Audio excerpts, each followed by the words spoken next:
Since 1838, the Shelby County Health Department has made incredible contributions to improving the quality of life for those who live, work, and play in our communities. Through a diverse set of programs and services, the Shelby County Health Department touches virtually every age, aspect, and stage of an individual's life and works to make Shelby County a safer and healthier place to live. Responding to public health emergencies like the COVID-19 pandemic by collecting relevant information on the disease, tracking the number of COVID-19 cases, and offering testing and vaccination. But that's only part of the health department's role and available services to the community. The health department offers over 100 programs to every resident and visitor in Shelby County. Some of these programs and services include promoting healthy living through education via community classes and outreach events, family planning services to both men and women, including wellness exams, pregnancy tests, contraceptive counseling, and more. Infectious disease prevention and control services, which offers free HIV testing, condoms, education programs, and healthcare services to those who are living with HIV. Environmental safety services, such as mosquito control and surveillance, performed daily by staff to protect and prevent the community from viruses carried by mosquitoes, such as the West Nile virus and the St. Louis encephalitis. Every day, the dedicated staff at the Shelby County Health Department work to provide the necessary services to improve the health and well-being of all in Shelby County. To learn more about the Shelby County Health Department, please visit shelbytnhealth.com. Or to schedule an appointment, please call 901-222-9000.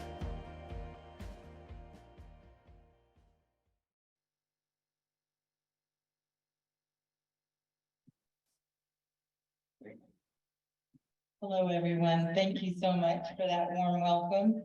And let me just get it going here. A number of years ago,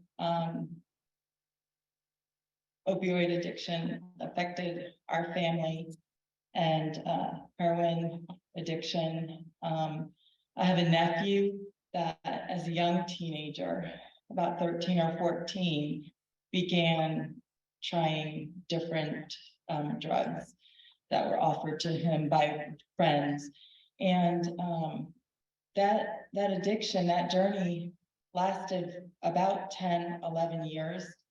And it was very eye-opening to me. We have a very close family. You've all probably seen my big fat Greek wedding, and that's my family, only the Italian version of it, from New Jersey. I'm a Jersey girl. And so anyway, heroin was so prevalent a number of years ago in that area. I used to say, if you open the window and stuck your hand out, heroin would fall into it. So it was like every time he tried to recover from it, somebody would tap him on the shoulder and say, here, I've got more. And it's like he couldn't get away from it. And now you really can't go anywhere and get away from it. It's everywhere. And I remember being so angry at him, like, how could you do this to your mom? She's raised you, she's poured her heart and soul into you and loved you, and this is the thanks she gets, so I admit that was a terrible response on my part. But as we helped him get into recovery and stay in recovery, it was a journey for all of us. And I learned a few things that it takes time. It takes time for somebody to be ready to get into recovery. It takes time for healing. It takes time for them to understand the disease. It takes time for the family to know how to support and love and respond to all of that. And I think that at this point, we all know someone who is struggling with this medical disorder, this disease. It's truly a medical disorder. And I apologize to my nephew because he knows that I love him. We had many long talks, and I came to understand what he was really dealing with. And I'm so passionate about what I do because I see his life now. He has a job he loves, a wife he loves, a little baby that's about to be born, a little daughter. And I'm so grateful that we could stand in the gap for him, and we could help him fight when he couldn't fight for himself. And I want to continue being that person who will always be willing to reach out and fight for someone who can't fight for themselves at the time. And so that's kind of where my heart is coming into this. I know Shelby County data, some of our data is a little bit lagged right now because we're transitioning systems, and I do data usage and integration work group as well. And with the pandemic, we're still haven't even caught up since that. But we do know that in our adolescent to young adult age group, the overall usage in that age group has increased 200% in 2021 from the year prior. So although it's always a small, I'm not going to throw all the graphs on you, don't worry. I love data too, but that's not what we're about today. But that's where we're going to look, because on the bar graph, that age group is real small. And so when you see the year-to-year increase, it jumps just a little bit. But if you zero in on it, you realize that was a 200% increase in usage, more than any other age group. So we're going to look at that today. That really compelled me to want to see how do we reach that age group better and do a better job. And so I put together this PowerPoint, opioids on the college campus. Okay, good. I'm in the right direction here. So we're going to hopefully cover a few things in this presentation. What are opioids? What puts college students at risk? How are college students accessing their opioids? What's all the hype about fentanyl? A lot of you know that, and some of you may not have heard of it. What are the signs and indications that somebody might be misusing a substance like opioids? And what are the barriers to this age group for treatment? And what can be done to raise awareness, and which is AKA means destigmatize, right? So let's just get on the same page. What are opioids? They're a class of drugs used to reduce pain. So they're pain medications. They suppress the central nervous system. They calm everything down. So that's how they help with pain. They help reduce the number of pain signals that your nerves can send to your brain. Some opioids come from the natural poppy plant, which I'm not going to try to pronounce the Latin name for it, but others are made synthetically. And so that's a real important point I want to make today. From the poppy plant, we get morphine. That's the original derivative of opium. And from that, we got cocaine and heroin. And each time we take a derivative of that, and then we take another derivative of that. And for a long time, for thousands of years, all we had was morphine. But then in the late 1800s, we have the whole discipline of chemistry and chemists coming into play in universities, and they started working with things, and that's where we get our cocaine, we get our heroin during that time. And as we take derivatives of it, they would say, oh, this cures morphine addiction. Well, only because it's twice as strong as morphine was. So every time we take a derivative of the natural form, it seems to get more potent and more addictive. And that's truly what has happened with all the opioids. And now we're into synthetic opioids, not even natural plant-based. And the synthetic opioids are chemically structured. We do use one that is fentanyl. You probably have heard about that. And that does have a pharmaceutical use for severe pain, like during and immediately following a surgery. It's very rarely prescribed, and if prescribed, it's prescribed as a pain patch, so you can't overtake it. It's absorbed through the skin at a certain rate.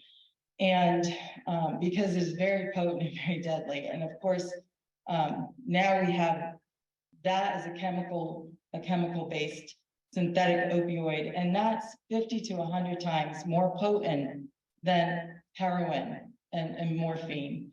100 times more potent than morphine, 50 times more potent than heroin. So these are all opioids. Prescription opioids like morphine, codeine, Lortab, Vicodin, methadone, Percocet, OxyContin, oxycodone, and fentanyl are all included, and that's not exhaustive. Illegal opioids are heroin. There's never been an approved pharmaceutical use for heroin. And all prescription opioids can be used illegally if they're not used as prescribed by the person they're prescribed for, such as fentanyl.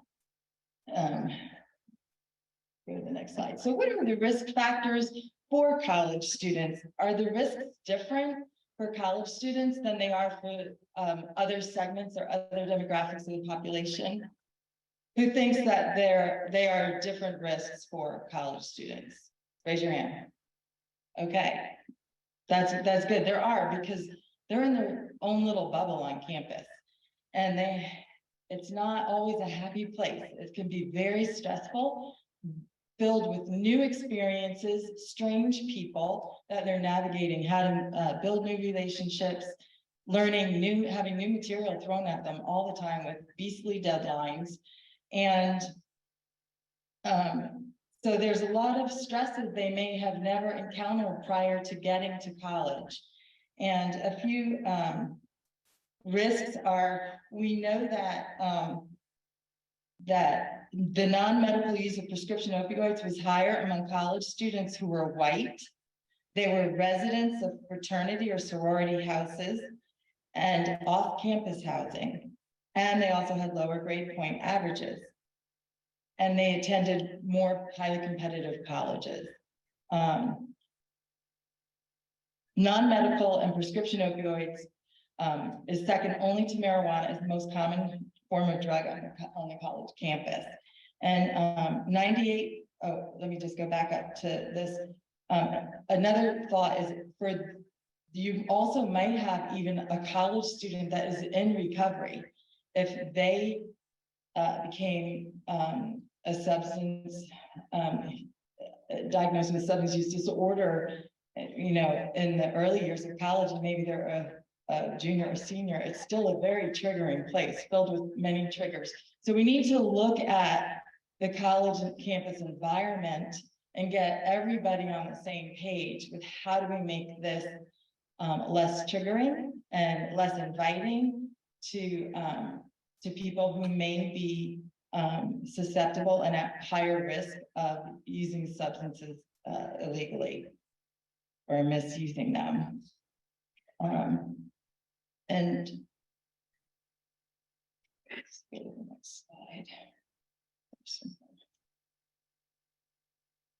Okay, so this one is actually the next one is a little bit about how are these students accessing the substances that they're using. And I'm going to try to, we're originally really focused on opioids because that was the most pressing drug, and it still is, and fentanyl, of course, being the most deadly among them. But now we even are seeing methamphetamines and xylazine, horse tranquilizer, coming into this area, and those rates are rapidly increasing for overdoses and use of those drugs.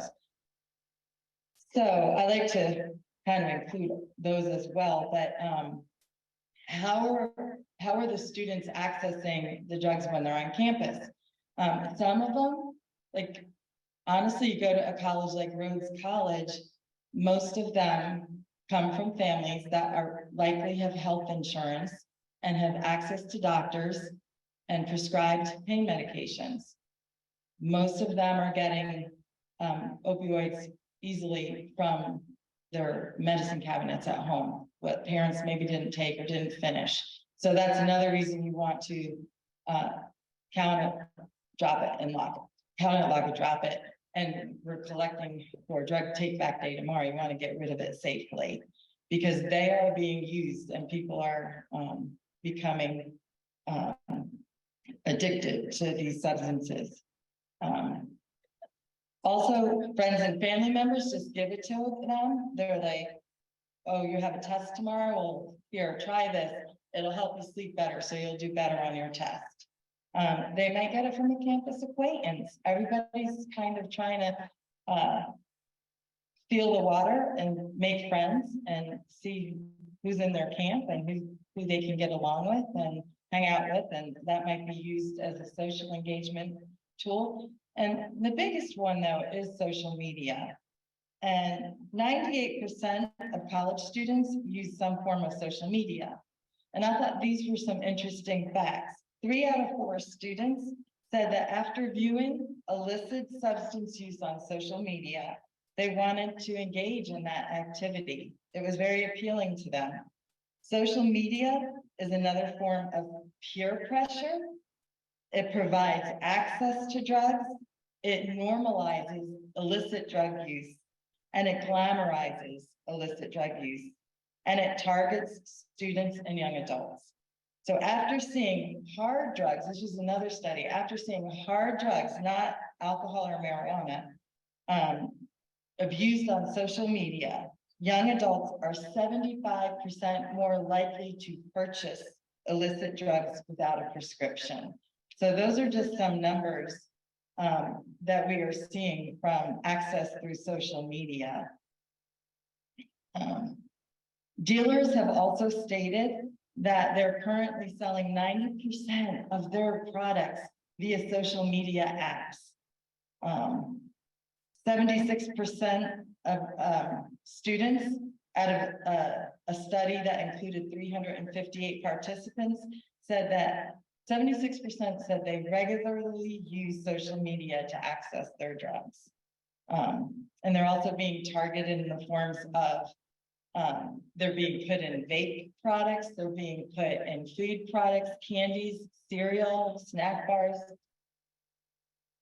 So this is a little bit of how they're accessing drugs, and not just college students, but even middle and high school students, middle aged, not middle aged, but middle school and high school students, as well as college students, are accessing through social media. They can navigate it so well. And most parents think if they just have, have a few filters on their child's phone, that they'll be okay.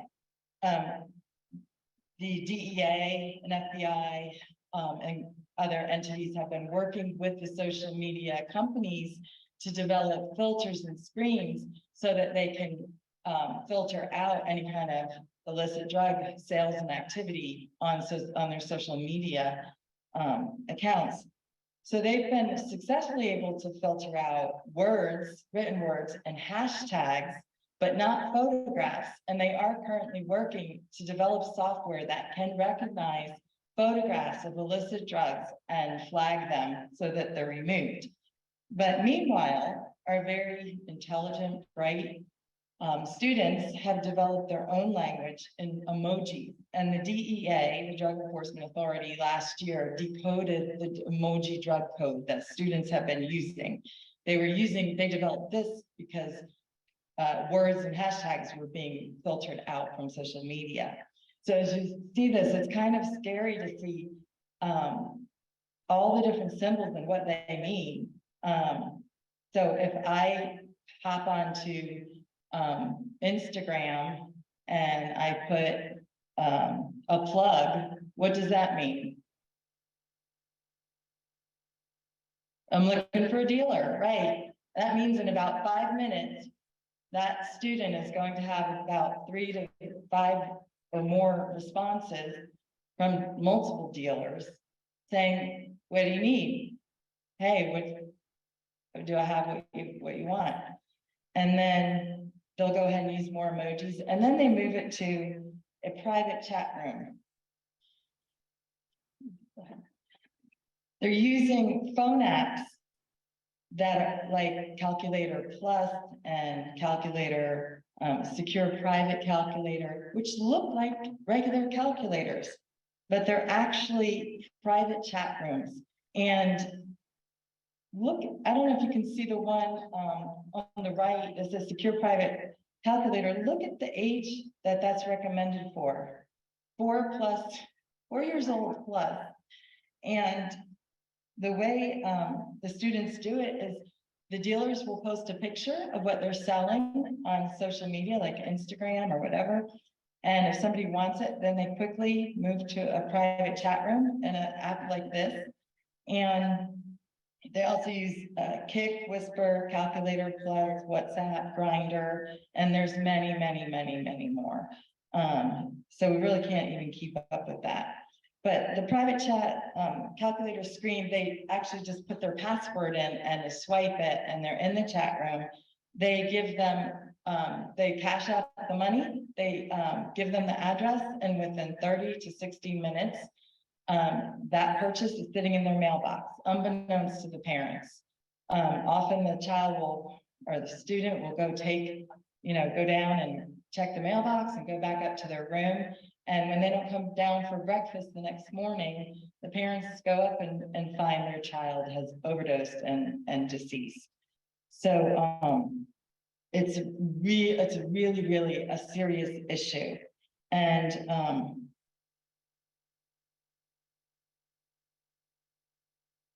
let's go to the next slide.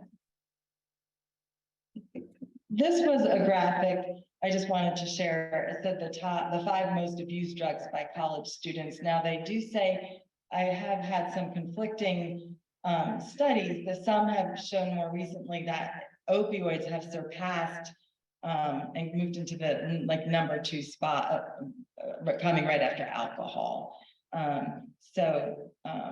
It's hard sometimes to get the most recent data because most people are still behind from the pandemic.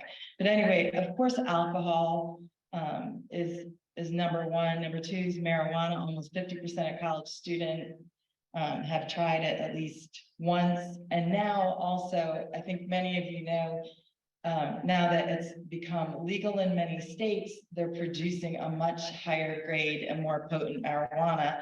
It it delivers a lot more of the drug and can make them give you a lot stronger high. And we're still learning about that.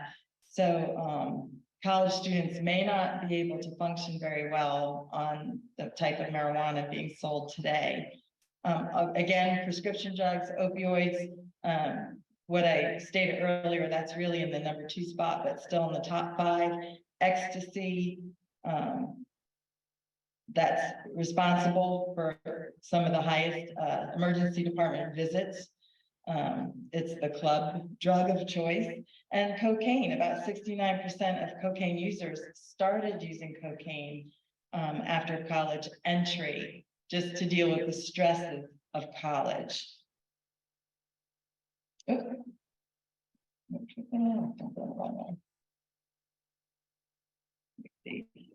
Well, I don't know how I typed all this. Let me see what the next one was. I want that now. There we go. Sorry about that. And so I also just want to touch on fentanyl, just in case anybody wasn't aware. We go into a lot of schools doing prevention education, and a lot of students have heard of fentanyl, but they really don't know why it's so dangerous. So I never want to miss an opportunity to share that. As you can see in the top left corner of the slide, there's a penny. And there is a few grains of fentanyl, which is a white odorless powder. And it's that's a lethal dose of fentanyl. It's 2 milligrams or less, especially in like some women who may barely weigh 100 pounds in college. It could even be less to be lethal. So it's very easy to hide. Also, it has no odor to us or to drug sniffing dogs. It's not a plant-based material. It's a chemical synthetic material or compound. And that's why it's so tough to catch it coming over the border, because drug sniffing dogs can't detect it when it's hidden. And also in schools, when people hide it in places, unless you physically see it and can find it and uncover it, it's hard. They can't be sniffed out. We have a lot of drug cartels right now in Mexico. Well, actually, 3 main drug cartels in Mexico right now, but most, probably 90% of Central America is significantly controlled by them. And even their law enforcement is not a match for the power and the money and the violence that they can dish out. But they're getting over 70% of the materials used to make fentanyl are coming from China, being sent to Central America, Mexico, and the cartels there are pressing them, mixing them with other chemicals and pressing, they buy pill presses online, and they're pressing them into fake pills. And this picture is from the DEA. You cannot tell really a difference between the fake and the authentic medication.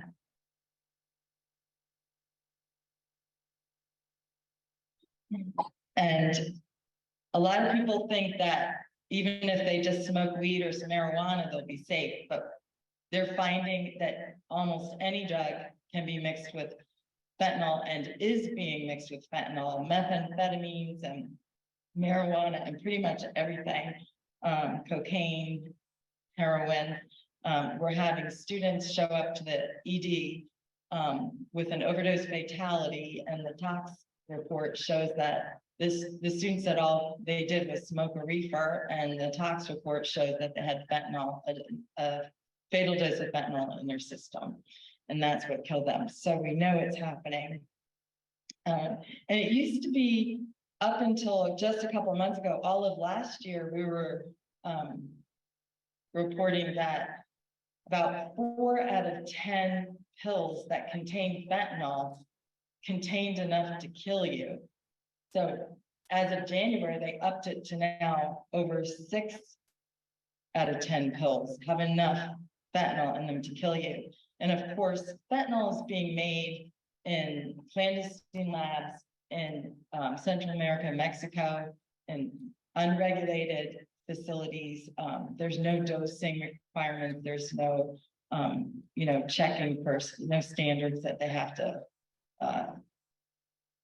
that apply to them. They just mash it up, press it into a pill form, add coloring, and they're shipping it across the border. I had also read last year that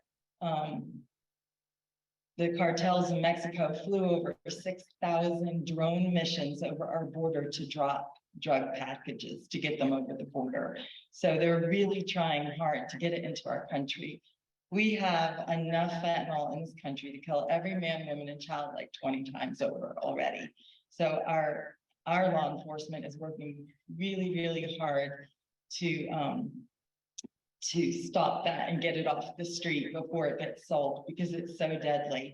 And the other thing I just want to say before moving off this side is that I think we all have seen the DEA media photo of one pill can kill. And that's what, like, we're talking to a group of students at one of the local high schools in Memphis, and we said one pill can kill, and they're like, well, that's if you're already been taking drugs and you're addicted to it. We said, no, that means if you never took a pill in your life and your friend gives you one and you take it, 6 out of 10 that contain fentanyl will kill you. Those are pretty risky odds. And he said, like, but you have to be addicted first. You have to be doing drugs. I said, no, you don't. So that's what's so scary about fentanyl. It's in over half of the supply. And we know almost 80% of fatalities involve fentanyl in this state. And you can't detect it, you can't see it, you can't smell it. And such a small quantity is fatal. So in 2021, we had over 107,000 Americans died from this. And President Biden just made fentanyl and xylazine mixed with xylazine a scheduled drug, so that we can now begin to enforce going after the dealers. And I used to think that the dealers were predominantly in Mexico, and we had some traffickers, bringing it over. But we actually have cartel members in every state of the United States and in most cities, including Memphis. They stay more under the radar here, but they are present, and they're trafficking a lot of drugs.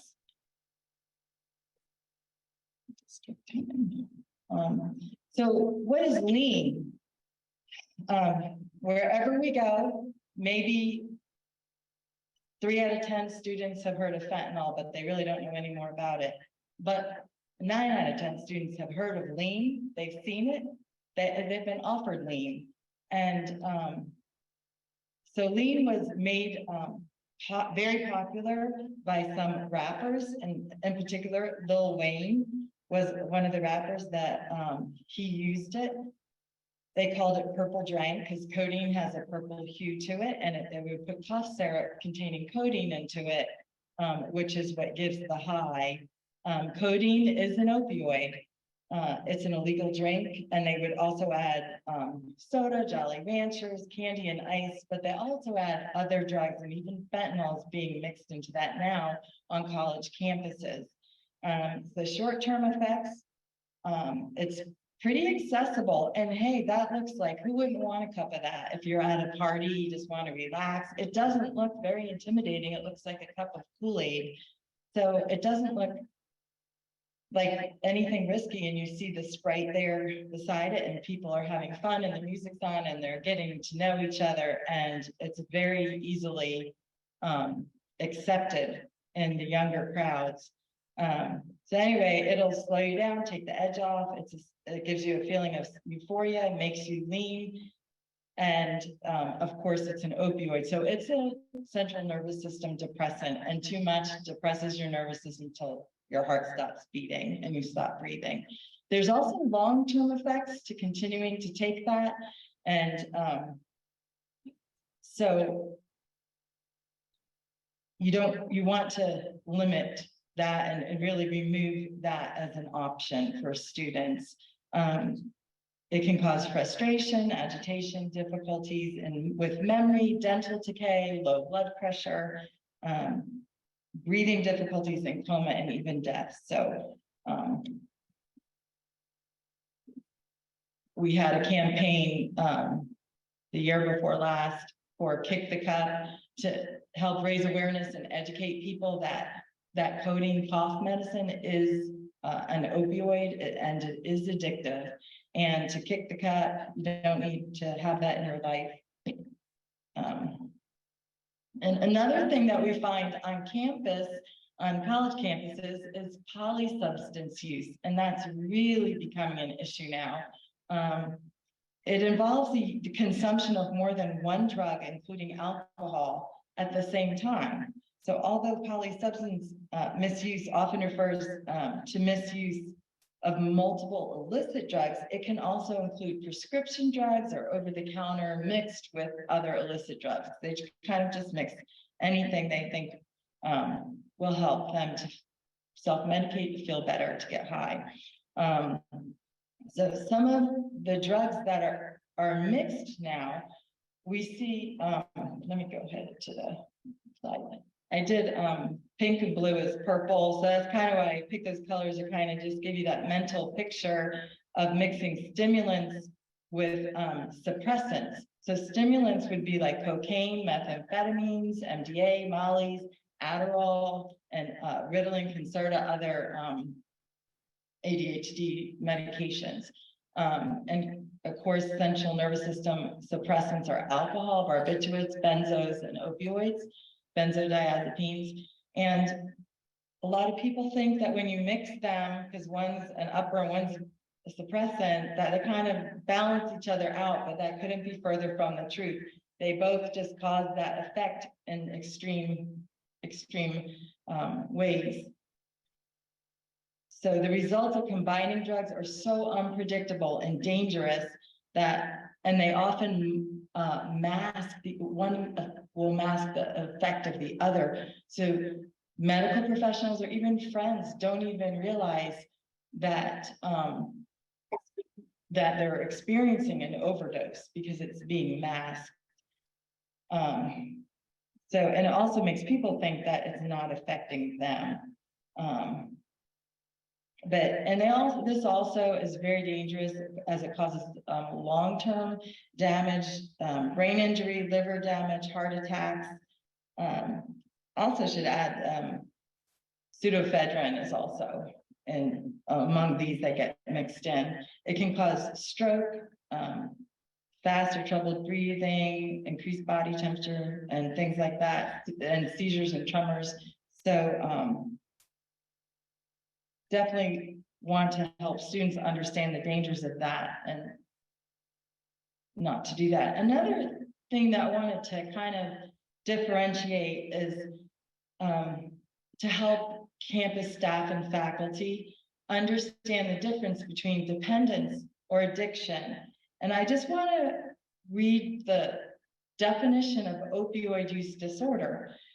It is a complex illness characterized by compulsive, high use of opioid drugs, even when the person wants to stop, or when using the drugs negatively affects the person's physical and emotional well-being. So it's affecting your ability to function in a normal, healthy, and fulfilling way, but yet you can't stop. So that is kind of a psychological symptom of addiction. So we have all of the opioids can cause a physiological dependence in your body. Your body's going to adjust to the doses that you're taking and get used to it. Yes, they can still cause changes to the brain. But then when we move to psychological dependence, that means you finished your bottle. You broke your leg, you hurt your back, whatever, your bottle's done. Are you going to call the doctor for more, even though you know you feel better? Do you have a psychological dependence on that? If you are addicted, then yes, you're going to call and try to get more or find more somehow. But if you're simply just have a dependence from using it for a period of time, you'll be able to stop it intentionally. You would become tolerant to the medication, whether it's an addiction or dependence. You would experience some withdrawal if you stop, and you would develop dependence over time if you took it for a long enough period. But the big difference is, again, you wouldn't give in to a craving. You would crave more opioids when you stopped taking them if you were experiencing an addiction of them and from them. And you would have a psychological dependence on them. So that's two distinguishing differences between dependence or addiction. So everyone who takes an opioid risks becoming dependent.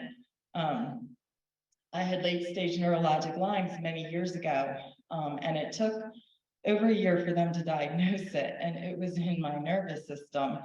And I was in a lot of pain, and that was a number of years ago during the opioid epidemic, when all the doctors were giving it out like candy, and my doctor was giving me extra strength Vicodin, like it was candy. I didn't think anything at the time because I really didn't know what it was.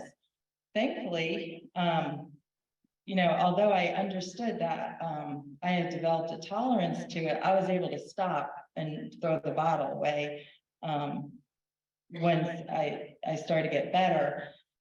And so I understand that I was physiologically dependent, but not psychologically. And I didn't crave it. I did not feel well on that medicine emotionally, but some people do. And as has been said earlier in other talks today, we know that this is a medical disorder. We know that the number of dopamine receptors that people have in their brain is determined at birth. It's not their fault. If they don't feel well, their kind of normal level of emotion isn't my normal level of emotion, because they just don't have the same number of dopamine receptors. We all kind of have the genetic hand we were dealt at birth. And so we understand so much more about opioid and other substance addiction now. And so that is why they might feel like they need to self-medicate, and they're going to continue to crave that. And not everyone will feel that way. So there are differences, and there's physical differences, physiological, psychological, and all of that. I dealt with withdrawal symptoms, but I just was able to overcome them and just not go on it, because I didn't need it to feel good. And some people really do. So I'm glad we have so many other options now. But I just jumped right to. I think this went out. Does anybody?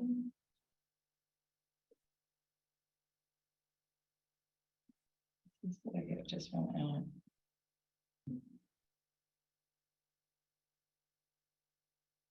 Somebody's home. Yeah. Somebody in the business. Yeah, she's up.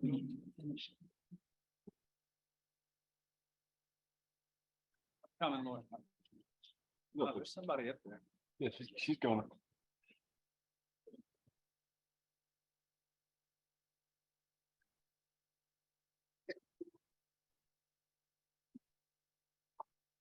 Oh,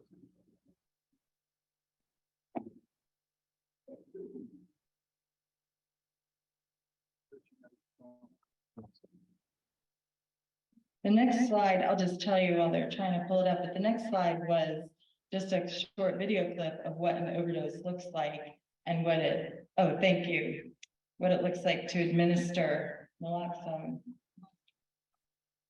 Okay. You all right?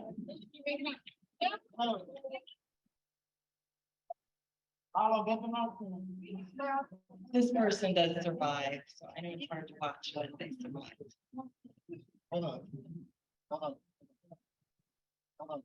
Slide it back. Naloxone or Narcan can help restore breathing during an opioid overdose. Although lay rescuers are encouraged to search and administer naloxone, it should not delay basic first aid measures. She already got 2 nasal. Her hands was moving. She just had 2 nasal. Somebody get that oxygen thing. It is recommended that those whose job may involve responding to opioid poisoning, example, peer support, outreach workers, be trained in full CPR protocols to the BLS level and have access to both naloxone and proper PPE. Good.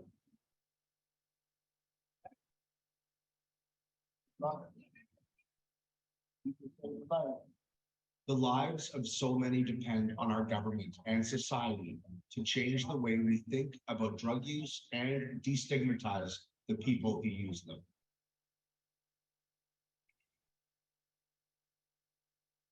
So I know that was hard to watch, but I think it's beneficial to do so that you can recognize it. Because like I say, often is everyone knows someone, and if you don't currently, you will, because it's that prevalent in America right now.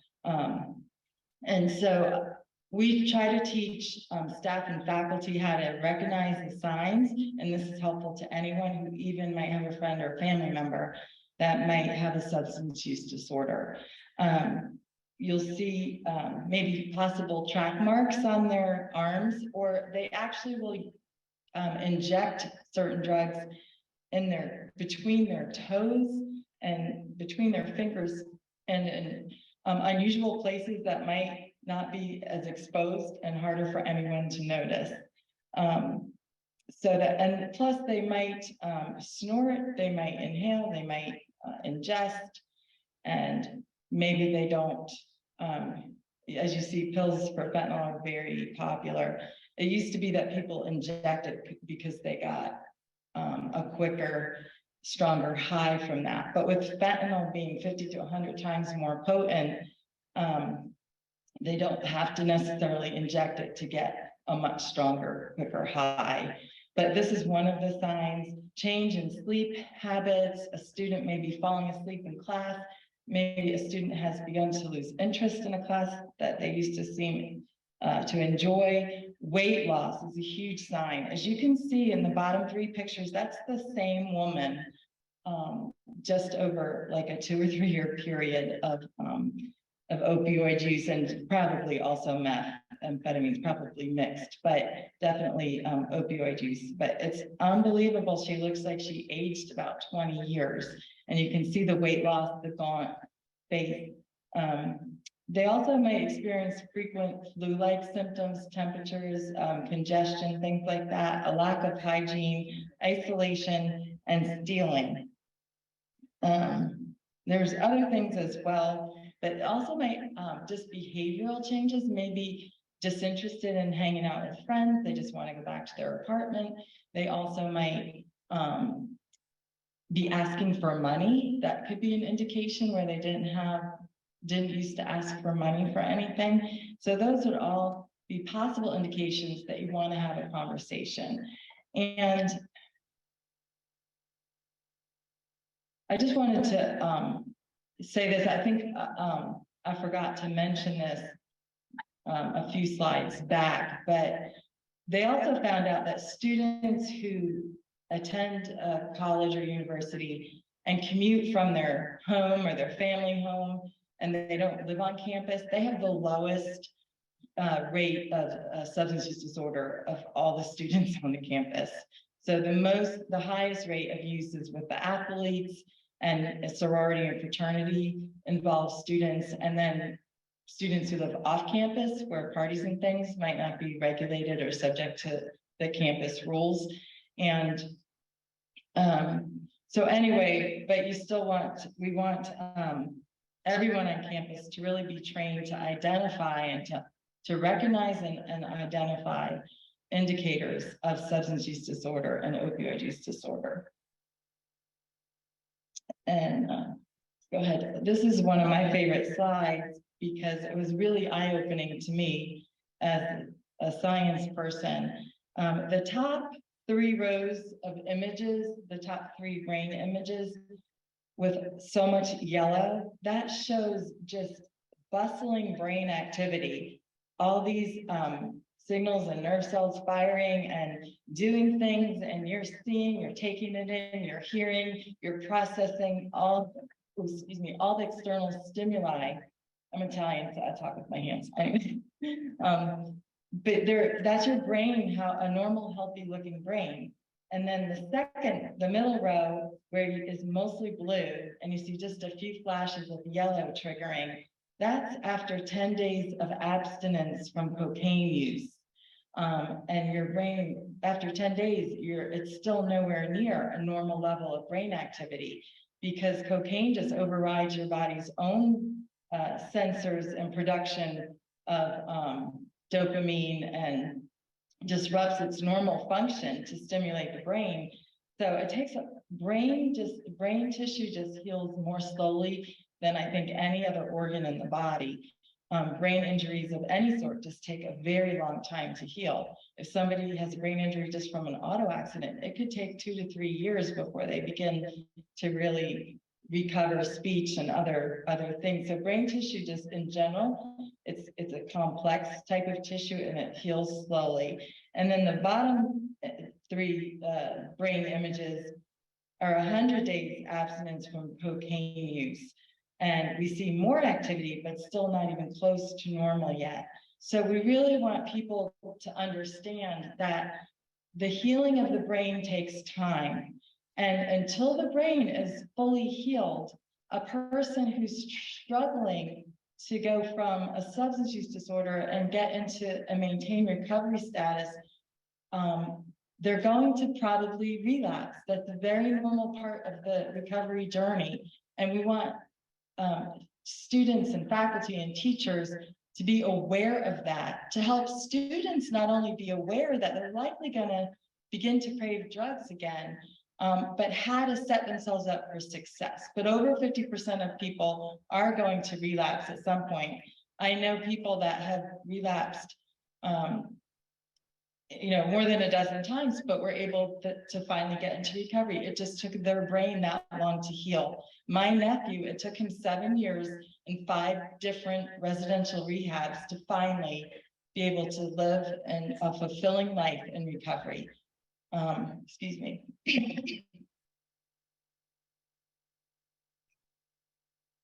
So I just want y'all to understand, it is a medical disorder. I want to destigmatize it. If somebody has relapsed, they went to a party, a friend gave them more drugs, whatever happened, we almost feel betrayed, like they lied to us, so they went behind our back and did it. They took money out of my wallet, but their body is craving it so strongly. And they really can't help it. And you have to recognize that, be aware of that, and set yourself up for success and help them be accountable. And the colleges need to do that as well. Also, colleges need to be aware of what the treatment options are for recovery. And first of all, if you're using opioids, you would need a medical detox. And then from there, go into an inpatient, likely, or an inpatient residential setting where you have round-the-clock care, possibly then an outpatient or partial hospitalization where you come every day. And then the final segment of the treatment, which actually can start right after detox, is it used to be called medication-assisted treatment. So we have MAT on all of our resources, but actually they're trying to transition to MOUD because they said, you don't have like a cancer drug that assists you with your cancer. And so we shouldn't call this a drug that assists you with an addiction. We have medication for opioid use disorder. So MOUD is what they're transitioning rather than MAT. I just wanted to make that distinction. And also with fentanyl, we do recognize that it's really more of a poisoning than an overdose because people don't know they're taking it. They don't realize it's in the drug, even if they took the drug intentionally. I'm almost done. Also to action steps for the campus and the faculty. I just wanted to show this book that I have on the stand with me it's Prevention with a Purpose and a strategic planning guide for preventing drug misuse among college students. And it's put out in a combined effort between the U.S. Department of Justice and the Drug Enforcement Authority. And it's really a fantastic manual. It's free download. You can print it off online, and it has wonderful suggestions for how to help everyone on campus get on the same page and redirect students to healthier forms of engagement with each other, social activities and things like that, rather than excessive drinking and stuff. They also have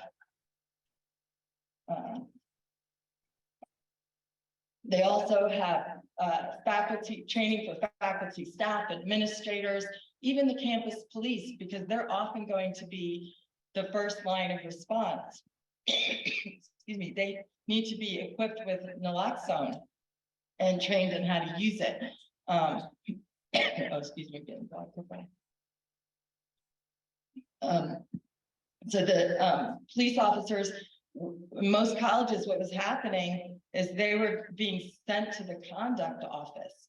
Now, you have a student at Rhodes College and they're paying, I don't know how many thousands a year to go there, and they're on scholarship, and their parents think they're going to become a doctor or a lawyer or something. And now this student is addicted to drugs unknowingly. They didn't realize that they need help, but they can't ask for help because they're going to be sent to the conduct office where they're going to be punished and possibly suspended and sent back home. And so we really need to rethink the strategy and make sure that students have a safe place to go where they can get help, work with campus, excuse me, with campus resources, counseling centers, social workers, and staff. Oh, pardon me. I just have one more slide, but definitely not have a punitive response to a student who's seeking help. It's a medical disorder. We need help. We need to destigmatize it. And the last fact I want to share is that most students, over half the students who begin to misuse substances in college do it in the first 6 weeks that they're on campus. First 6 weeks. So we try to teach the campus administrators and stuff to be prepared to target that time in the student's life on campus as they come on and they're navigating such new experiences and friendships and all of that to have the tools they need to stay safe and to feel like they can get help if needed and they can say no if needed. And these are just some tools. This is a campus, let's turn up, a kit that was given out at orientation. It was developed by grad students at a university in Canada. And they're little cards that come in a little, they have a little earbud, stress ball, and some reminders and where to get help if they need it and where their safe space is on campus. So I recommend that all colleges begin to think this way. Also, student-led organizations, that's part of the Prevention with the Program, Prevention with a Purpose program. But engage your students, engage them in student-led organizations and how they can reach their peers. They're your best voice on campus. And then the messaging has to be immediate and consistent, and it has to be all 4 years, and especially have special activities during like exam times where it's particularly stressful, or certain games and times of the year for that. Oh, I'm sorry, I'm over. And just one last slide. If you think somebody's overdosing, administer naloxone. It will not hurt them. It's always better to be safe than sorry. If they're not overdosing, if they just passed out, it will not hurt them at all. And these are our resources. Sorry, I'm over a few minutes, but thank you so much for your time.